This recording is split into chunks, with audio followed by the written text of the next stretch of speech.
Lord, please, what is on your heart?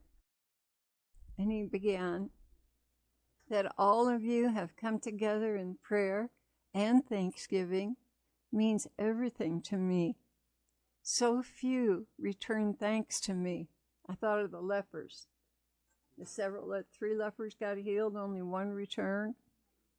So few return thanks to me, and that embitters my heart. If only they knew how I suffer from their ingratitude, they would change. I want you to make it known. My Father sees the ingratitude and withholds precious and greatly needed graces from them because they have not given thanks for what has already been imparted to them. For instance, do you know how much grace it takes to keep you and Ezekiel alive? Every day a covenant is looking for a way to put an end to both of your lives or cause you to give up. That is why you're struggling so much. Much has been called up against you, but it is nothing I can't overcome with my grace. Oh Lord, please tell me, how can I receive more grace to make this pain and extreme fatigue more tolerable? He replied, and you have discovered the secret, thanksgiving. Dedicate yourselves to thankfulness. This is how you go about receiving more grace.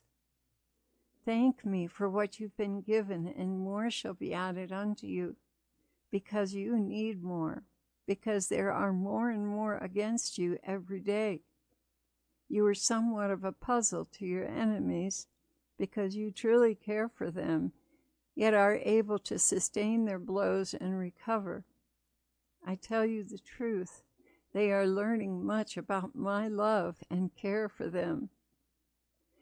This will turn the tide, because a time is coming when it will be apparent to them all that Satan does not have their best interests in mind, and he is not the benevolent leader they all think he is. He's a lying scoundrel who says one thing but is really planning something very different. How can you compare a palace, beautiful wives and servants and powerful armies, with a pitchfork in the stomach, hooks in your back, fire engulfing your feet, and the skin being stripped off your chest? You see, he promises one thing, but is laughing under his breath about how naive his subjects really are. Yet I stand willing to forgive those of you who have sacrificed innocent blood and tortured, tormented, and done the most heinous personal crimes to those in your charge.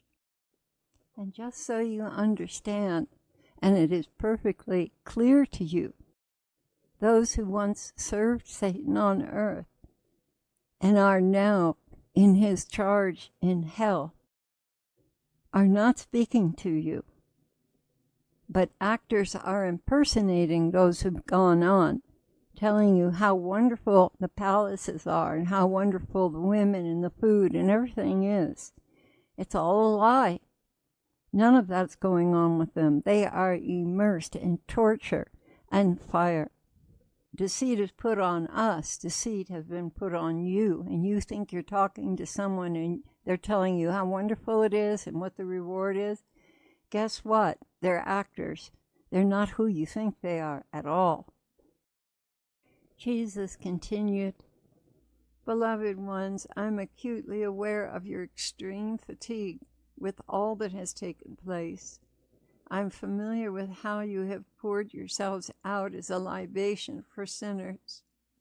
I'm standing by and imparting graces to you all as you walk through this truly dark corridor of death and destruction. Clare, the sketch that you did of us walking through dead bodies is about to come to pass.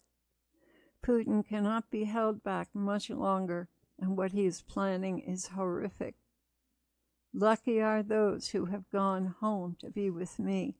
They do not have to live through this experience, which is unparalleled in intensity and suffering, greater than the world has ever known.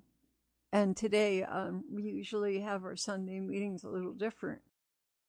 but I felt him wanting to speak to us. So he said, "Thank you for breaking protocol. This truly was my will. Bear with me just a little longer, my faithful love. Please do not lay your cross down. It is needed now more than ever. Oh, thank you for not turning away, for not running away. Look at me." And I got a very clear picture of his face, and he said, "Stop degrading yourself. Stop thinking I'm angry with you or that you are worthless to me. What you do, even the littlest things that you do, have a much bigger impact than what you see. You have diverted many tragedies because of your prayers. So yes, Satan will try to undermine the vessel and the words you speak from me. But I want you to know that they have been highly accurate, and I am speaking through you, and you are guided by my Spirit. You are not alone. Many here are also guided by my Spirit, so they confirm what I give you. Please, Lord, tell me the truth. Why am I so very tired?" He said, "Assignments, assignments, assignments, cloaked in worries and lies that are untrue. And yes, radiation is a force touching you, but mostly it is other covens cursing you. They fast to bring you down, beloved. I need more prayers for you because they want to take you, the leader, out. They mistakenly think that it will crumble without you, but they're wrong. Heart dwellers will increase and increase and increase to build up a formidable army of my mercy. And I might add, in my own words, Satan is obliging the Lord by giving us little tutorials and showing us what his tricks are, what his oppressions are, so we can overcome them. He's doing us quite a favor. The more he oppresses us and the more he curses us, the more we learn, the more we overcome, and the more we can teach others. So it's really quite to his disadvantage to be doing this. Heads up, we're going to get through this. You are not finished, not yet. I intend to raise you up in productivity until that very hour. So please give up those thoughts about dying. That is not my plan. In fact, quite the opposite. Lord, when will I feel this in my body, which you know is very weak? Get rid of the curses and oppressions, and you will sail with the wind. Chin up, beloved. Reprieve is coming, I promise you. Not death, but resurrection power to keep you going. But these down times are also very useful and instructive, so do not disparage them. And that was about the end of his message.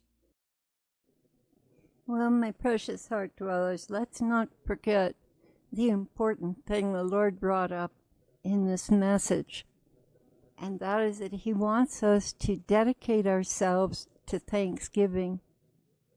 So instead of complaining that you have to vacuum the floor, you give thanks to God that you have a floor and a vacuum as well. You know, when you get lemons, you make lemonade. And the Lord is asking you to be grateful and thankful for everything that he's done for you. Take a look at where you were at 20 years ago and where you are now, and thank him profusely for everything he's done for you, how he's protected you, how he's taught and carried you through so many trials. Oh, we have so much to be thankful for. And he's looking for our thanks. More graces are going to come on the heels of gratitude. But that gratitude has got to be ingrained in us, even when situations are really unpleasant. We need to be grateful, so very grateful. It could be so much worse. The Lord bless you, dear ones, and thank you for thinking of us, praying for us, and supporting our mission. God bless you for that.